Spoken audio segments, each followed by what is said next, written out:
빌립보서 3장 10절에서 14절 말씀입니다. 함께 봉독하시겠습니다. 내가 그리스도와 그 부활의 권능과 그 고난의 참여함을 알려하여 그의 죽으심을 본받아 어찌하든지 죽은 자 가운데서 부활에 이르게 하노니 내가 이미 얻었담도 아니요 완전히 이루었담도 아니라 오직 내가 그리스도 예수께 잡힌 바 된 그것을 잡으려고 쫓아가노라. 형제들아, 나는 아직 내가 잡은 줄로 여기지 아니하고 오직 한 일, 즉 뒤에 있는 것은 잊어버리고 앞에 있는 것을 잡으려고 폿대를 향하여 그리스도 예수 안에서 하나님이 위에서 부르신 부름의 상을 위하여 쫓아가노라. 아멘. 저는 오늘 이 말씀 가지고 하늘의 상급을 위한 관역, 타겟 설정이라는 주제로 함께 은혜를 나누도록 하겠습니다. 여러분, 바울을 잘 아시죠? 잘 아시는 그 가운데 있는데, 바울은 예수님을 만난 그 순간부터 인생의 대전환을 맞이했어요. 그래서 이전까지 살아왔던 그런 모든 삶과 상관은 비교할 수 없을 정도로 굉장히 멋진 삶을 살았는데, 그런 살아가는 하루하루를 또 이제 이 빌립보서는 감옥에 갇혀서 이 말씀을 기록하면서 이제 죽음이 코앞에 왔다는 것을 느끼고 있는 것이거든요. 그런데 그는 그 주님을 생각하면서 예수님께서 당하신 고난, 얼마나 멋있는지 그런 감정을 가졌어요. 그런 느낌이 있었고, 또 예수님께서 죽으시는 그 모든 과정 속에서 또 현장 속에서 그분의 죽음은 정말 멋진 죽음이었다. 그래서 하나님께서 그를 오른손 높이 드시고 모든 이름을 그 이름을 모든 이름 위에 뛰어나게 하신 그 모든 그 상황을 볼 때 바로 그것을 좀 담고 싶었던 것 같아요. 그래서 오늘 본문 말씀에 먼저 10절과 11절에 이렇게 말씀하고 있죠. 내가 그리스도와 그 부활의 권능과 그 고난의 참여함을 알려하여 그의 죽으심을 본받아 어찌하든지 죽은 자 가운데서 부활에 이르려 한다 말씀하고 있습니다. 여기서 이제 바울이 간절히 바랬던 것이 있어요. 이 본문 말씀 속에서 난 이렇게 간절히 바란다. 근데 그는 정말 이 생의 모든 삶이 이제 종착역이 거진 다가왔습니다. 물론 병들어서 그런 건 아니었어요. 그 당시 네로 황제에 의해서 이제 순교하게 될 이런 모든 상황. 앞을 바라봐도 이제 길이 없어요. 오직 죽음만이 남아 있는데 예수님께서도 이제 고난 당하시러 가실 때도 그 죽음을 바라보고 하시는 것 같이 그런 가운데서도 흐트러짐이 없이 내 죽음은, 나의 죽음은 이 모든 세계 속에서 내 인생의 종말이 아니라 또 다른 삶의 어떤 씨앗을 뿌려주고 또 다른 어떤 사람들에게 그 동기부여를 해주고 그들의 삶에 생명력을 부어주시는 그런 모습, 그래서 죽는 모습조차도 그런 아름다운 죽음이 되기를 원했어요.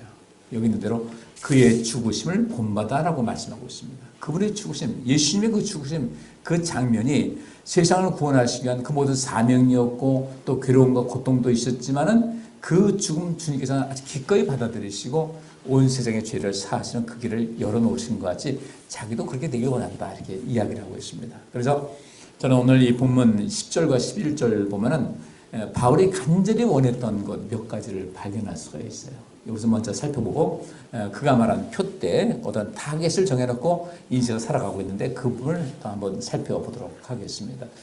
여기 10절과 11절 속에서 우리는 바울이 간절히 원했던 것 네 가지를 우리가 찾을 수가 있어요. 첫째로는 예수 그리스도에 대한 지식을 더욱더 키우기 위한 그 간절한 바람이 있었습니다. 여기 그랬죠.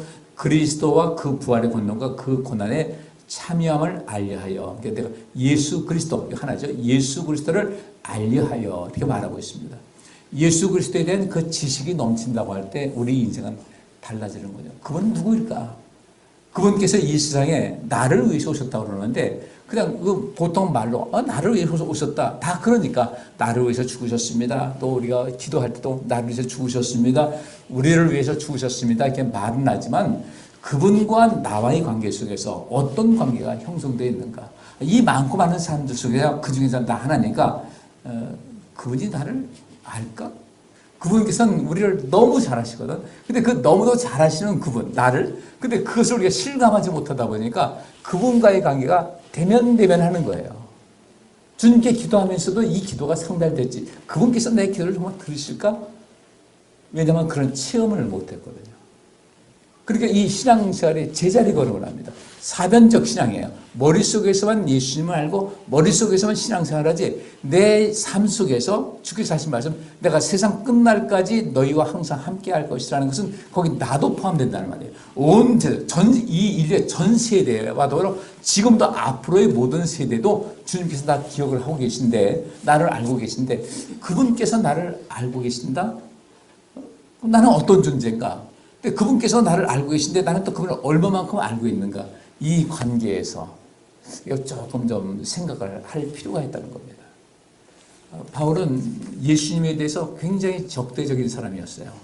뭐 단순한 적대적인 것이 아니라 정말 미워했어요. 인간도 아니다라는 그런 생각을 했어요. 어떻게 이런 인간이 하나님의 이름을 빙자해서 내가 하나님의 아들이라고 하고 하나님의 영광을 가르치고 하나님의 신성을 모독한다는 이건 도저히 용납할 수가 없다.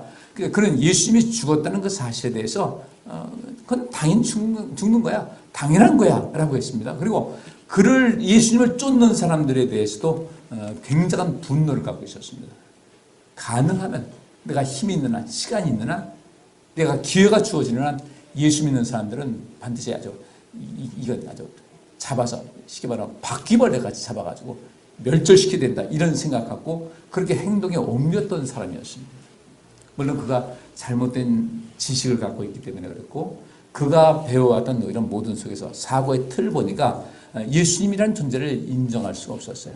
뭐 이후에도 예수님께서 하나님의 아들이었다 이것 때문에 이 로마 제국이 있을 때 그것이 로마 그러니까 지금 그리스와 이 동방 터키 이쪽을 하고 그다음에 현재 이 유럽 지역하고 그렇게 해서 분열이 됐어요. 동방교회에서 바라보는 예수님 이분이 하나님의 아들이다. 이게 맞다 안 맞다 이것 때문에 굉장히 싸움이 있었어요. 그러니까 삼위일체 때문에 이렇게 그 동방교회와 서방교회가 지금 갈려지고 말았는데 이런 그 신학적인 문제 때문에 우리 사람들은 많이 혼란스러워했다는 것입니다. 우리가 예수님에 대해서 다 알 수는 없어요. 다 알 수는 없지만은 그러나 우리가 성경 말씀에 기록된 대로 이것을 우리가 깊이 있게 살펴볼 필요가 있다는 것입니다. 근데 바울은 예수님에 대해서 그렇게 적대감이었어요. 왜? 그분을 몰랐기 때문에 그랬어요. 그래서 그는 그렇게 얘기합니다. 나중에 돌이키고 나서 내가 옛날에 예수님을 그렇게 미워했고 예수 믿는 사람들을 그렇게 핍박했고 교회를 핍박했지만 그때는 내가 몰라서 그랬다. 근데 이게 예수님을 알고 난 다음에는 나는 그런 삶에서 벗어나서 철저하게 예수 그리스도의 그 뜻을 따라서 인생을 살고 있고 지금도 나는 예수 그리스도에 대한 지식을 더욱더 많이 배우기를 알고 알기를 원한다는 이 고백을 여기서 하고 있는 겁니다. 이 바울은 낙원에 이끌려가서요. 지금 말하면 천국입니다. 낙원에 이끌려가서 예수님과 더불어 사람들이 이해할 수 없는 숱한 대화를 나눴어요. 많은 얘기를 들었다고 했습니다. 그래서 바울의 그 쓴 모든 책을 보면은 그런 신앙 고백이었고 간접적인 신앙 고백입니다. 어떤 뭐 논리적으로 어떤 책을 쓴 것이 아니라 그가 경험했던 그 하나님 나라, 그가 경험했던 우리 예수님, 주님께로부터 들은 모든 그 교회는 무엇인가를 정확하게 알고 그것을 기록했기 때문에 그 내용은 한마디로 바울의 신앙 고백이다라고 그런 관점으로 읽으시면 아마 느낌이 달라질 거예요. 근데 그렇게 예수님을 직접 만나고 주님의 음성을 들었고 그렇잖아요. 그가 예수 믿는 사람들 핍박하러 곳곳 아주 종횡무진 다니는 가운데 이번엔 다메섹까지 지금 말하면 시리아의 다마스쿠스 이곳까지 가는 과정 속에서 어떤 큰 음성을 들었어요. 밝은 빛을 보고 그는 너무 놀라서 너무 두려운 나머지 주님 누구십니까? 그래서 주님이라고 할 때 예수님이 하는 것이 아니에요. 로드 이 큰 권세를 가진 이분이 누구십니까? 했더니 예수님께서 말씀하시기를 나는 네가 핍박하는 예수라 그랬습니다. 그러니까 똑똑한 바울이 얼마나 큰 충격이었겠어요. 그때 주님 처음 만났거든요. 그 이후로 그는 이제까지 그 예수님은 하나님의 아들이시고 메시아였다는 것에 대해서 막 경기를 할 정도로 미워하고 반박을 했는데 그런 3일 후에 눈을 뜨게 되고 또 식사를 한 다음에 기운 난 다음에 그런 진리를 먼저 외친 것이 무엇이었습니까?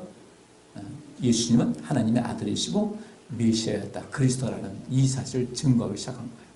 여기서 우리가 바라보시기를 나는 예수님을 얼마만큼 알고 있을까? 단순하게 성경에 나와 있는 대로 시작적인 것에서 예수님은 이런 분이다라는 것이 아니라 내 삶 속에서 예수님과 나와의 이런 그 인격적인 그 관계 속에서 그분은 내게 어떤 분인가? 그분은 내게 어떤 것을, 어떤 일을 행해 주셨을까? 나는 그분과 어떤 모습으로 동행하고 있는가를 좀 살펴볼 필요가 있다는 것입니다. 바울은 예수님에 대한 모든 것을 많이 알았어요. 그렇기 때문에 그분을 위해서 고난당하는 것 피하지 않았습니다. 그분을 위해서 죽는다는 거 영광으로 알았거든요. 이제 우리 성도님께서도 이렇게 신앙생활하는 가운데 예수님과 나는 도대체 어떤 분인가, 무엇보다도 주님께서는 어떤 분인가를 알고 난 다음에 그분과 나와의 관계는 어떤 것인가, 나는 일생을 살아가는 가운데 그분과 동행하고 있는가, 그분의 말씀대로 살고 있는가를 좀 깊이 있게 살펴볼 필요가 있어요. 암브로시우스라는 그 사람이 있어요. 이 사람이 그 세례를 받은 지 9일 만에 밀라노의 그 감독이 됐습니다. 굉장히 큰 일도 했는데 이 사람이 좀 뭔가 잘못된 일도 굉장히 많이 했어요. 그리고 이 사람이 한 것 중에 좀 가장 문제가 있는 것이 성물 숭배, 성물이가 성인, 뭐 베드로, 바울 이렇게 그 성인이라 추대되는 이런 사람들과 또 어떤 성물, 그러니까 이제 십자가라든지 뭐 이런 것을 숭배하는 그런 것을 했어요. 그래서 그 당시에는 어떤 유행이 있었냐면은 예루살렘에 있는 교회는 우리는 무엇이 있는가? 여기 우리 스테반 집사님의 시신을 갖고 있어. 또 어떤 교회는 우리는 세례 요한이 목에 잘려 죽었는데 그 잘려진 목, 그 해골을 우리가 갖고 있다. 또 어떤 사람은 이 못을 갖고 있는데 이 못은 예수님께서 십자가에 못 박히실 때 썼던 못이야. 이런 여러 가지 선물을 가지고 막 자랑하기 시작했던 거예요. 더 나아가니까 더 어떻게 우리는 어떤 사람의 그 뼈가, 그 무릎뼈가 우리한테 있어. 이러면서 그것을 거룩한 물건으로 이제 치부를 한 거예요. 그러니까 로마 교회에서는 가장 내세우는 것이 뭐겠습니까?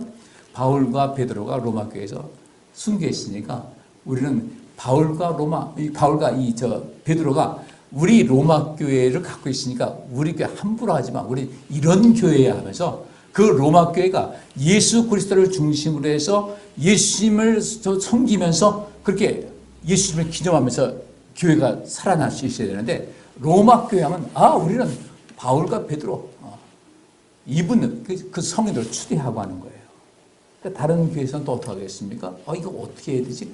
우리도 있어야 돼. 여기서 또 우리는 스테반 집사님의 그 시신이 우리에게 있어. 그 사도 요한의 그 세례 요한의 그 두개골이 우리한테 있어. 예수님께서 못 박힐 때 그 십자가 못이 우리에게 있어. 이러면서 여기저기 이런 문제가 생기니까 또 어떤 문제가 생기겠어요? 이런 일이 있으니까 우린 이것이 성물이야 하면서 예를 들어 이런 것이 이거 성물이야. 우린 이것이 있어.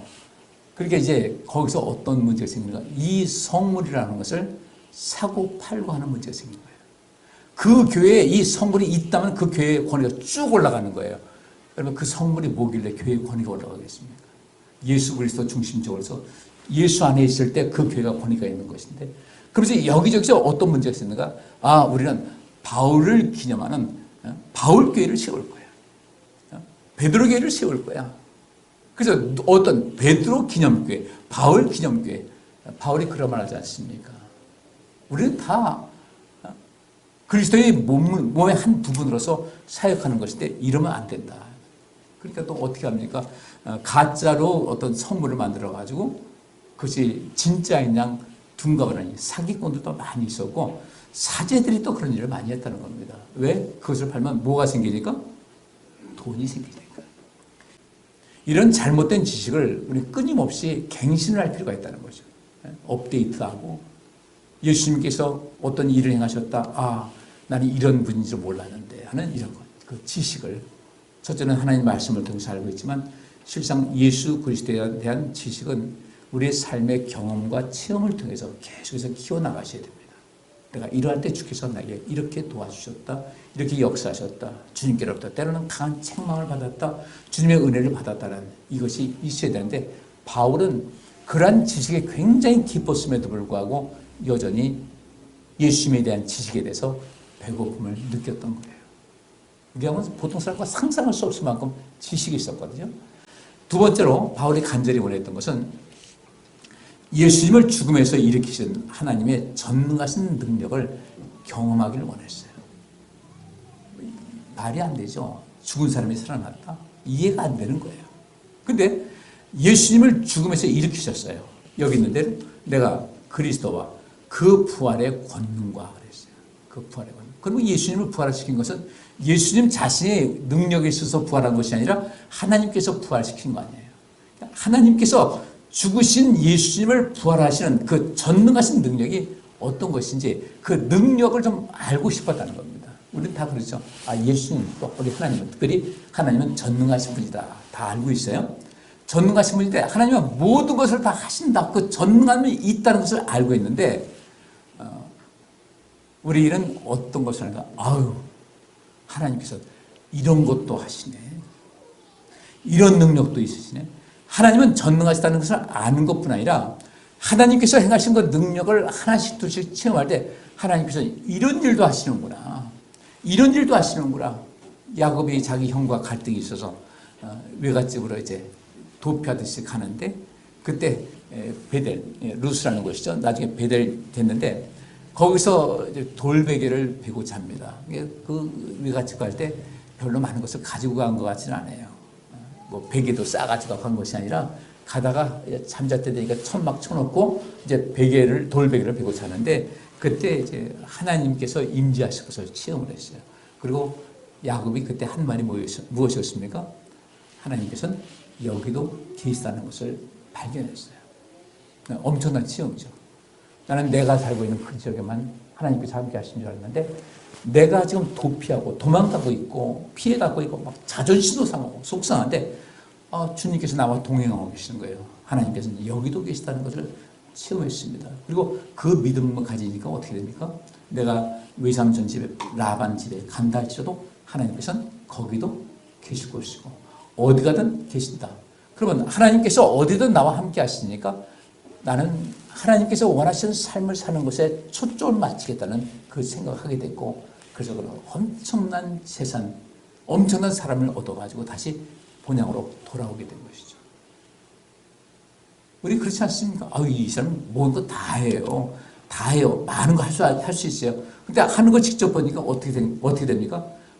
이런 것도 할 줄 아세요? 이런 것도 할 줄 아시네? 우리 하나님이 전능하신다는 것을 알고는 있지만 어떤 것을 체험할 때 하나님께서 이런 것도 하시네. 왜? 내가 할 수 없는 것. 이거 정말 어려운 것이라고 했는데 일을 해결해 주실 때 하나님께서 이런 것도 하시네. 하나님의 전능하신 하나님이지만 그 전능하신 하나님께서 하시는 일을 하나씩 둘씩 체험해 나갈 때 우리의 믿음은 좀 더 커지는 거예요. 부활하신 예수님 만났습니다. 바울이요. 그런데 예수님을 죽음에서 일으키신 하나님의 전능하신 능력이 있는데 더 많은 것을 그냥 머릿속으로만 알고 있는 것이 아니라 일상생활 속에서 그 크신 하나님의 능력이 어떤 것인지를 더 많이 경험하기를 원했어요. 그렇기 때문에 그 바랬던 만큼 바울은 굉장한 역사를 많이 했죠. 고난 속에서도 하나님의 능력을 체험했고 그래서 그는 얘기합니다. 나는 비천한데 처할 줄도 알고 풍부한데 처할 줄도 알고 나는 배고픔도 알고 배부름도 알고 높은 데 있어도 보고 낮은 데 있어도 보고 근데 그 어떤 상황 속에서도 하나님께서는 함께 하신다는 것을 그런 경험을 했던 것이죠. 그러니까 그의 마음속에서는요 두려움이 없었어요. 두려움이 왔다 할지라도 그 두려움이 그 사람을 지배하지를 않았어요. 그 능력의 경험, 전능하신 하나님의 능력을 하나씩 둘씩 체험하다 보니까 삶 속에 자신감이 넘치게 되는 거죠. 그러니까 어떤 상황 속에서도 두려움이 없는 겁니다. 어떠한 상황 속에서도 나는 자신 있게 인생을 살아갈 수 있다는 것이죠. 우리 하나님은 어떤 분이에요? 우리 이렇게 돼요. 우리 아버지가 누군지 알아요? 누구시냐? 우리 하나님 내 아버지라니까. 근데 그런 마음, 우리 아버지 하면 우리 친정아버지, 시아버지 이것만 생각하지. 우리 하나님께서 아버지라고 생각한다. 그러면 그 하나님의 아버지가 어떤 능력을 가진 것을 알고 있다면요. 자신감이 있게 되거든요. 웬만한 두려움에 지배받지 않습니다. 잠시 잠깐 두려운 마음이 나를 지배한다 할지라도 절대로 흔들리지 않는 것이거든요.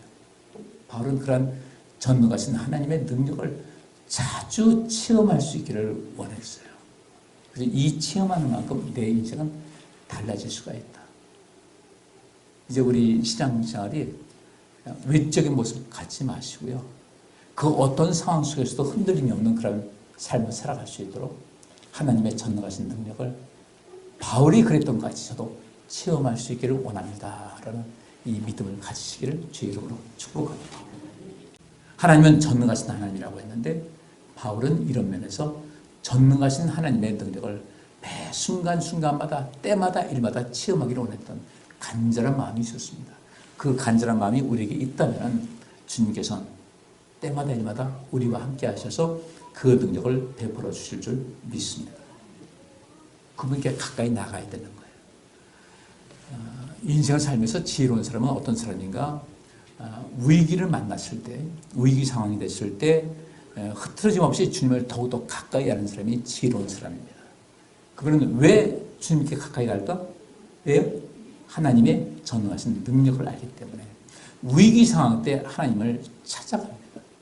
그렇잖아요. 우리 여러분들 어떤 어려움이 있을 때 누가 날 도와줄 사람 없는가 찾아보지 않습니까? 근데 우리 그 위기를 당했을 때 하나님을 찾아야 되는데 자꾸 그 사건, 그 상황 속으로 자꾸 나를 빨려 들어가는 거예요. 그래서 하나님을 점점 멀리합니다.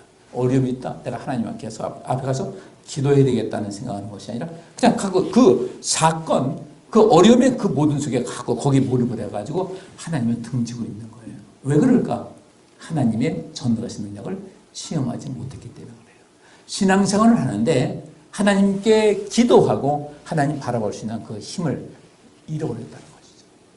그래서 야고보가 하는 얘기가 너희 고난당하는 자가 있느냐? 뭐 할 것이요? 기도하라.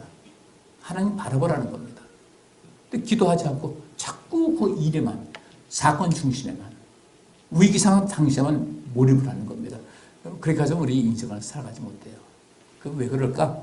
내가 전능하신 하나님의 능력을 내가 모르는구나.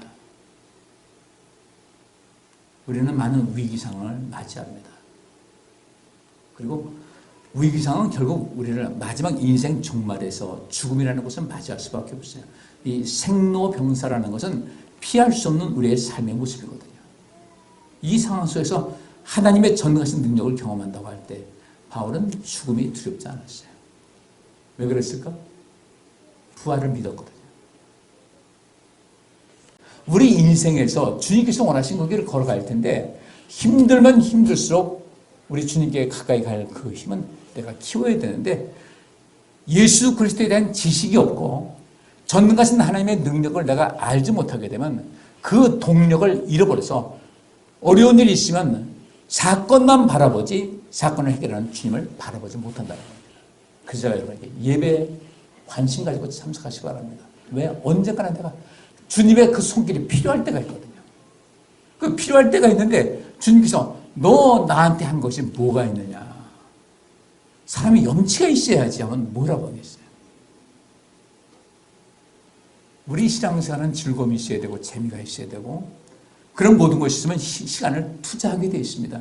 내가 그 투자하는 것, 주를 위해서 봉사하든 헌신하든 예배하든 기도하든 이 모든 것을 투자하는 것이 적다는 것은 그만큼 죄송한 얘기지만 주님께 대한 관심이 부족해서 그래요. 주님과의 관계가 그렇게 썩 밀접하지 못하다. 이렇게 말하면 대면대면한 그런 상태다. 그러면 이 대면대면한다는 거 이거 문제는요. 내가 죽느냐 사느냐는 그런 굉장히 중요한 문제이기 때문에 바울은 예수님을 죽음에서 일으키신 그 하나님의 전능하신 능력 물론 알고 있어요. 주님께서 하나님께서 모든 것을 다 하신다는 것을 알고 있는데 하나님께서 베푸신 그 능력을 체험하다 보면은 그 인식이 더욱더 강해질 수가 있는 거죠.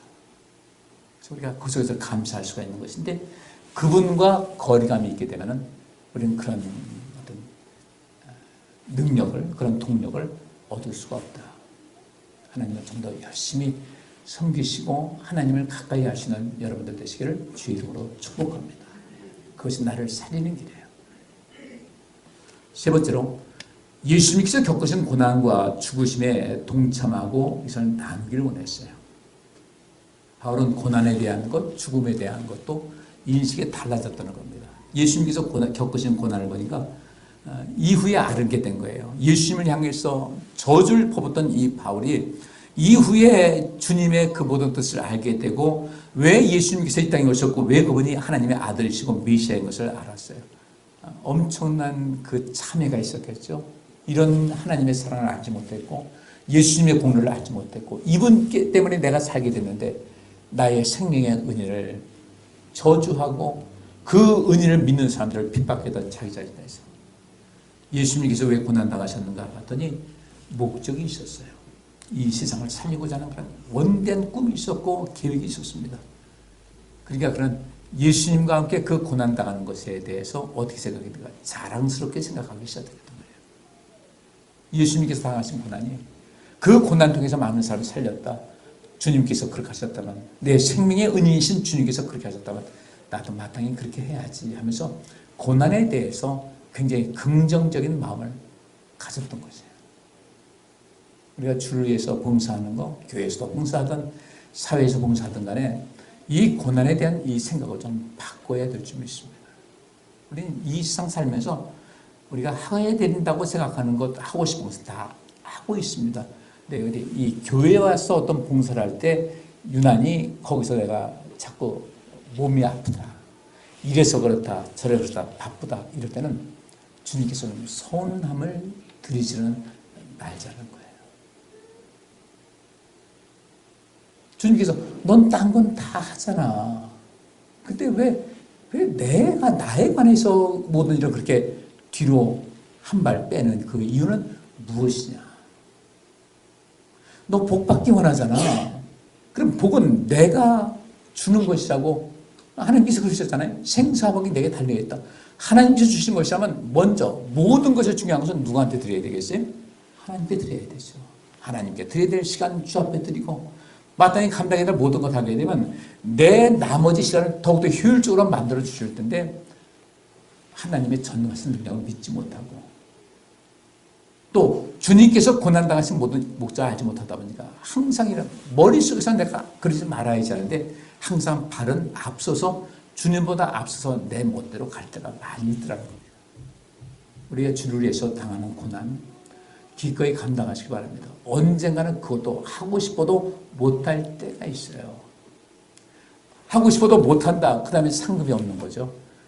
할 수 있을 때에 주님께 내 시간 드리고 물질 드리고 마음 드리고 내가 어떤 고난 이것도 기꺼이 감당하는 거 얼마나 좋아요. 이것을 우리가 좀 거쳐가면서 살아갈 필요가 있다는 것이죠. 여러분들 예수님께서 겪으신 고난을 생각하면서 우리도 고난을 기꺼이 감당할 수 있고 그 고난을 감사함으로 즐거움으로 감당했으면 참 좋겠다 싶은 생각이 듭니다. 언젠가는 이것 때문에 지금 할 수 있었음에도 불구하고 하지 않은 것 때문에 나중엔 후회할 일이 없도록 주방공사를 하든 청소를 하든 그 외에 내가 주를 위해서 일할 수 있는 것이든 내게 그런 기회가 왔을 때 그 기회를 절대로 놓치지 말고 감사함으로 기쁨으로 감당할 수 있기를 주의 이름으로 축복합니다. 그 다음에 이 죽으심에 관해서도 마찬가지였어요. 죽으셨어요. 근데 이 빌립보서에서 바울이 그 얘기를 하죠. 이 빌립보서 같은 책에 있는 겁니다. 예수님은 그분 하나님의 본체시나 하나님과 동등됨을 여길 것으로 취하지 아니하시고 어떻게 하세요? 죽기까지 복종하셨어요. 그렇게 했더니 하나님의 뜻을 따라서 고난과 죽으심을 그 과정 거쳤더니 우리 하나님께서 예수님의 모든 이름 위에 뛰어난 이름을 주시고 오른손 높이 드셨다 그랬습니다. 바울은 낙원에 갔다 온 사람으로서 그걸 다 봤던 거예요. 낙원 가보니까 이미 죽었던 사람, 죽은 사람인데 거기에 육신이 있고 부활한 것은 아니지만 거기서 알아볼 수 있는 여전히 살아있다는 겁니다. 이것을 그는 믿었고 그리고 그런 가운데서 예수님의 그 죽으심은 헛된 죽음이 아니라 예수님의 죽음을 통해서 이 세상에 살게 됐다는 것을 알게 되니까 바울은 그렇게 하는 겁니다. 나도 주님께서 그 죽으심과 같은 그런 영광스럽고 명예스럽고 정말로 의미 있는 그런 죽음에 나도 동참하길 원합니다. 죽음의 과정을 굉장히 중시했어요. 바울은 잘 살았습니다. 보통 웰빙이라고 하죠. 그럼 잘 사는 사람들은 웰다잉도 해야 되는데 주님 저 죽을 때도 멋지게 죽기를 원합니다. 난 바로 천국 갈 텐데 멋지게 죽기를 원합니다. 내가 어떤 모습으로 처형을 당하든 간에 주님의 그 고난의 죽으심, 주님의 고난과 죽으심을 통해서 온 세상에 살게 되는데 저도 그런 것에 동참하고 주님과 공유할 수 있기를 원합니다. 이것을 간절히 원했어요. 12절 보니까 내가 이미 얻었다함도 아니요 온전히 이루었다함도 아니라 오직 내가 그리스도 예수께 잡힌 바 된 것을 잡으려고 쫓아가노라. 예수님께로부터 부르심 받았어요. 그래서 예수님께 잡힌 바 됐다는 겁니다. 예수님께 잡힌 바 된 것이 굉장히 큰 복이죠. 그 잡힌 바 된 거죠. 여기 있는 대로 여기 Christ Jesus first possessed me. 여기서 예수 그리스도께서 나를 처음에 나를 딱 붙들었어요. 뭐 소유한다 이런 건데 소유했는데 다음에는 어떻게 더 완전한 모습으로 되기 위해서 I press on. 나를 계속해서 강화시키고 압박한다. 더욱더 힘을 쓰겠다. 그래서 그것을 잡으려고 쫓아간다고 그랬어요. 이런 그 모든 삶을 봤을 때 바울의 그 삶의 양식은 과연 어땠을까? 항상 희망이 가득했던 거죠. 죽음조차도 그 죽음의 과정조차도 나의 삶 속에서 영광이 되고 이후의 삶에 큰 영광이 있다는 것을 알기 때문에 죽음조차도 난 멋지게 죽어야 되겠다. 예수님과 같이 이 세상을 위해서 죽은 것 같이 나도 그런 죽음을 맞이하고 싶다는 거예요. 그 죽음이 두렵지 않은 거예요. 죽음이 기다려지는 거죠. 그렇다고 나 빨리 죽을래. 그것도 아니지만 내가 주님께 갈 때 내가 죽임을 당한다 할지라도 모든 사람들에게 감동을 줄 수 있는 예수님께서 십자가에 죽으실 때 그 백부장이 뭐라고 했습니까? 한 얘기죠. 이는 하나님의 아들이었도다. 고개를 숙인 거죠. 그런 모습으로 난 저분 보니까 예수 믿고 싶다. 나도 인생 저렇게 살고 싶다라는 그런 아름다운 마음을 가질 필요가 있다는 것이죠. 우리 하나님을 또 예수님을 많이 경험을 할 수 있어야 돼요. 그래서 여기 이런 말씀이 있습니다. 에베소서 3장 14절부터 19절 보니까 이러함으로 내가 하늘과 땅에 있는 각 족속에게 이름을 주신 아버지 앞에 무릎을 꿇고 비노니 그 영광의 풍성을 따라 그의 성령으로 말미암아 너희 속사람을 능력으로 강건하게 하옵시며 믿음으로 말미암아 그리스도께서 너희 마음에 계시게 하옵시고 너희가 사랑 가운데서 뿌리가 박히고 토가 굳어져서 능히 모든 성도와 함께 지식에 넘치는 그리스도의 사랑을 알아 그 넓이와 길이와 높이와 깊이가 어떠함을 깨달아 하나님의 모든 충만하신 것으로 너희에게 충만하게 하시기를 구하노라. 아멘. 여기 보니까 바울이 에베소 교회에 간절히 기도하는 것은 여러분 모든 성도, 여러분들은 지식에 넘치는 그리스도의 사랑, 그리스도의 사랑도 지식에 넘쳐야 되잖아요. 그죠?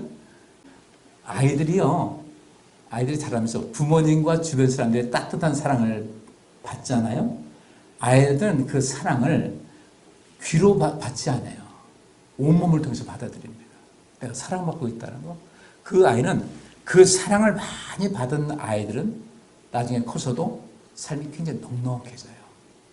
자신감 있게 되고 누군가 나를 돌봐주는 것이 있다. 우리가 하나님의 사랑은 우리에게 얼마든지 있는데 그래서 바울이 에베소 교회 성도들에게 여러분들은 그리스도의 사랑을 알기를 원하는데 이 사랑을 진정한 내 온 영혼의 지식을 통해서 그 하나님의 사랑을 또 그리스도의 사랑을 알아야 된다. 그렇게 하게 되면 사랑의 넓이와 길이와 높이와 깊이가 어떠함을 깨닫게 된다면 하나님의 모든 충만하신 것이 여러분에게도 임할 것입니다.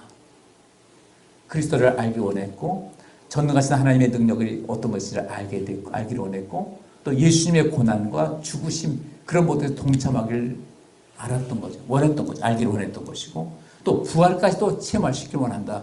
바울이 그런 마음을 가지면서 그는 어떻게 했을까를 봤더니 여기 13절과 14절입니다. 형제들아 나는 아직 내가 잡은 줄로 여기지 아니하고 오직 한 일 즉 뒤에 있는 것은 잊어버리고 앞에 있는 것을 잡으려고 표대를 향하여 그리스도 예수 안에서 하나님이 위에서 부르신 부름의 상을 위하여 쫓아가노라. 이 결론입니다. 내가 그렇게 원하는 것이 있는데 나는 이것을 내가 잡은 줄 여기지도 않는다. 아직도 내가 갈 길이 멀다는 거예요. 그래서 나는 오직 한 일이 무엇입니까? 내가 살아왔던 모든 삶의 여정, 내가 했던 일, 그 과거에 했던 이 모든 것은 뒤에 있는 것은 잊어버리고 나는 앞에 있는 것을 잡으려고 표대를 향해서 그리스도 예수 안에서 하나님의 위에서 부르신 부름의 상을 위해 쫓아간다는 거예요. 우리를 부르신 부름의 상이 있지 않습니까? 그 상을 위해서 쫓아갈 수 있어야 돼요. 그래서 희망이 있는 사람들이 뭔가 미래에 어떤 것을 얻을 수가 있습니다. 희망을 가지고 공부해야 그 공부하는 것이 가치가 있는 거예요. 아무런 희망도 없이 엄마가 하라니까 엄마의 치맛바람에 휘둘려가지고 공부한다. 공부하면서 날마다 고통만 느끼는 거예요. 희망을 가지고 공부해야 그 공부한 것이 열매가 있습니다. 우리 신앙생활도 희망을 가지고 신앙생활 하셔야 돼요. 뭘 바라보면서 하나님이 위에서 부르신 부름의 상, 우리를 부르셨는데 그 모든 나를 부르신 뜻이 무엇인가를 알고 희망을 가지고 표대를 향해서 나가게 되면 모든 것이 온전할 수가 있다.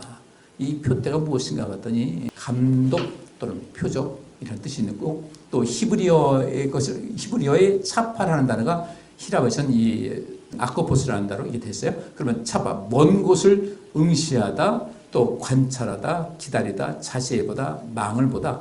차파의 명사 의미는 파수꾼, 호위병, 감시, 표적, 관역의 여호 이렇게 되어 있습니다. 이 표대 스코푸스라는 것은 표적이라는 것이에요. 그리고 이것은 히브리어 차파라는 단어가 먼 곳을 응시한다는 겁니다. 먼 곳을 응시한다.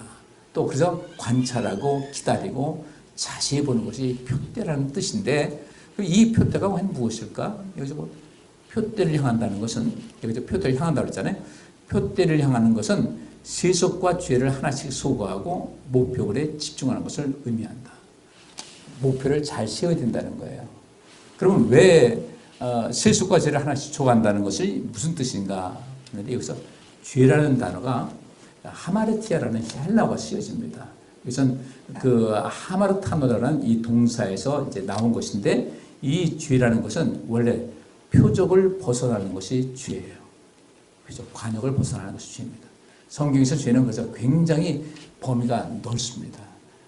그 양궁 선수들 몇 점짜리 말하고 쏘는 거예요? 10점이죠. 근데 거기 보면 10점이 가운데가 있는데 그 정가운데 또 뭐가 붙어 있어요? 렌즈가 붙어 있죠. 그때 어떤 선수는요, 렌즈를 깨버리는 선수가 있어요. 그래서 이제 엑스템이라고 합니다. 그 범위, 여기 10점, 9점, 8점, 7점, 6점 해가지고 또 범위 내서 점수 없는 것이 있어요. 그럼 이런 데서 죄라는 것은 관역을 맞추지 못하는 것이 죄라는 겁니다.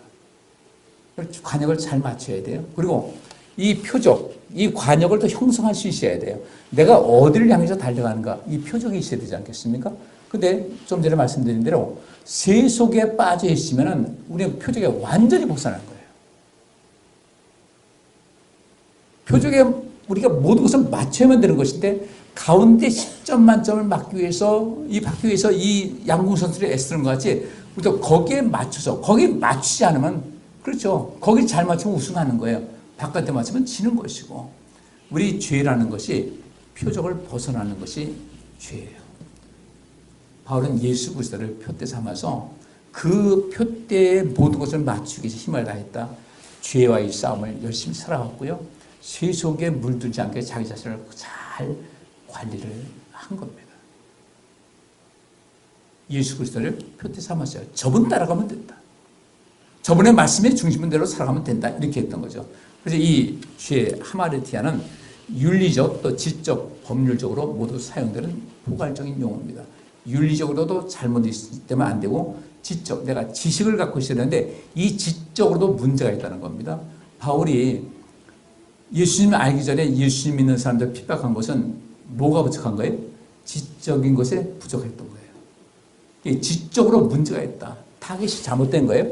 법률적으로도 역시 마찬가지예요. 이것은 또한 옳은 감정의 위배됨이라는 비교적 불명확한 의미를 지닌 집단적인 용어가 됐는데 이것은 우둔함으로 인하여 법을 어기는 것, 이것도 죄입니다. 그다음에 올바름, 공정, 정의를 어기는 것을 모두 다 죄라고 이야기를 하고 있습니다. 그래서 우리 여기 있는 대로 우두나무로 인하여 법을 어기게 될 때 이것이 죄예요. 올바름과 공정과 정의를 어기는 것이 죄라는 것입니다. 근데 우리 이 죄라는 것을 이렇게 좁혀놨어요. 그래서 다른데 다 널널하게 생각하는 겁니다. 근데 이 죄라는 것은 굉장히 광범위해요. 범위가 굉장히 넓습니다. 우리 하나님 믿는 백성들은 올바름과 공정과 정의, 선, 이것을 추구할 수 있게 하는 것이다. 그것이 바로 죄에서 벗어나는 것이다. 죄에서 벗어나야만 예수님을 바로 알 수가 있고 그때 하나님께서 우리에게 나타나시거든요. 근데 그 죄 안에 있으면 주님께서 침묵하고 계십니다. 어떻게 할 것인가? 바울과 같이 우리 성도님들 그리스도를 더 잘 아셔서 주님과 함께 동행하시기를 주의 이름으로 축복합니다. 내가 세상 끝날까지 너희와 항상 함께 한다고 그러는데 항상 함께 한다고 하는 그 약속이 아무에게나 주어지는 것이 아니야. 다 약속하셨지만 함께 하지 못할 사람은 못하는 거예요. 무엇 때문에? 죄 때문에, 잘못된 사고 때문에, 주님을 알지 못하고 자기 멋대로 사는 것 때문에 이런 문제가 발생하게 것이고 하나님의 능력을 안다면 세상을 의지하지 않죠. 우리가 하나님을 의지한다고 할 때 세상을 의지하겠습니까? 그럼 세속에 빠지지 않는 거죠.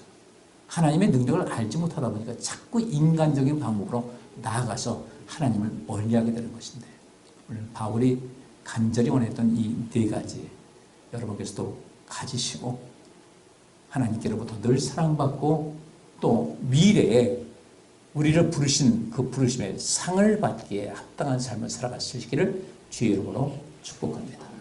기도합니다. 하나님 저희들 붙들어 주시고 복되게 하여 주옵소서. 하나님의 은혜 안에서 우리 모두가 날마다 새로워지게 하여 주옵시고 바울이 원했던 그 간절히 바랬던 것 예수님을 아는 지식과 예수님을 죽음에서 부활시키신 하나님의 전능한 능력과 또 예수님의 그 고난과 죽음에 동참하기를 간절히 바랬던 바울 그래서 영광스러운 삶을 살아가길 원했고 부활에 이르기를 간절히 바랬던 바울의 마음같이 우리도 그렇게 하나님과 예수 그리스도 성령님께 집중하게 하여 주시고 그래서 이 세상에 왕권을 가지고 또 제사장권을 갖고 있는 모든 속에서 부끄러움이 없는 삶을 살고 하늘나라에서 큰 상을 받게 하여 주옵소서. 예수 그리스도 이름으로 기도하옵나이다. 아멘.